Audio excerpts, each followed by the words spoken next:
అమ్మ నన్ను ఏర్పాటు చేస్తున్నావా అని అన్నాడు. నన్ను ఏర్పాటు చేస్తున్నావా అంటే నాకు తెలియదు, నా కన్ను నగరు ఉన్నాయని నేను అన్నాక అమ్మ నేను ఎంఆర్వార్ను, నీకు పింఛన్ వస్తుంది, బ్యాంకులకు వచ్చినాయి,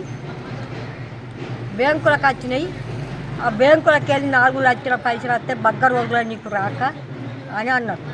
అంటే ఆయన మరి అమ్మ గిరికిరా అని ఆయన నన్ను తోలుకుపోయింది. గడ కూర్చున్నబెట్టినాక అమ్మ ఓలకు చెప్పు, నీకు ఒక్కదానికే నేను పొట్టేయలేదు, నీకు వస్తాయి పింఛని 4 లక్షల పైసలు వస్తాయి అని చెప్పి ఇంకా దూరం తోలకపోయి ఆడ గద్దె మీద కూర్చున్నబెట్టిండు.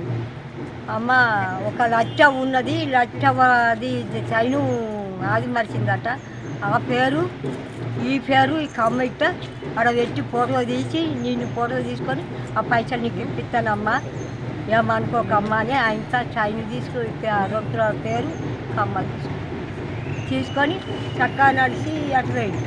నేను దోరకత్తారమ్మా ఈయన కూర్చుండంటే ఆయన కూర్చుంది.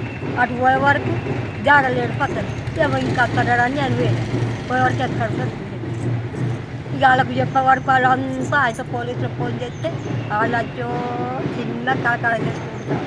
నేను ఏడ్చిన నేను తీస్తాను, ఈ కమ్మ కూడా నేను తీస్తాను అని ఆడ నాకు ఎరకలేదు, నాకు గుర్తుపడుతున్నామంటే నాకు ఎరకలేదు సార్ అని ఓలేడు నన్ను ఒక్కదాన్ని. ఇక అక్కడ ఆడకట్టుకు అందరు కలకలాను ఇంకదాన్ని తీసుకొని వస్తుంది.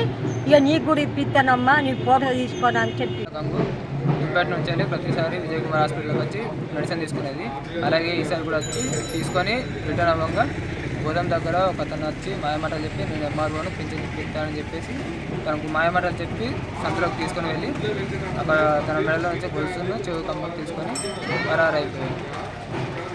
ఇలాగైనా పోలీసులు మా నాన్నమ్మకు న్యాయం చేయాలని కోరుతున్నాను.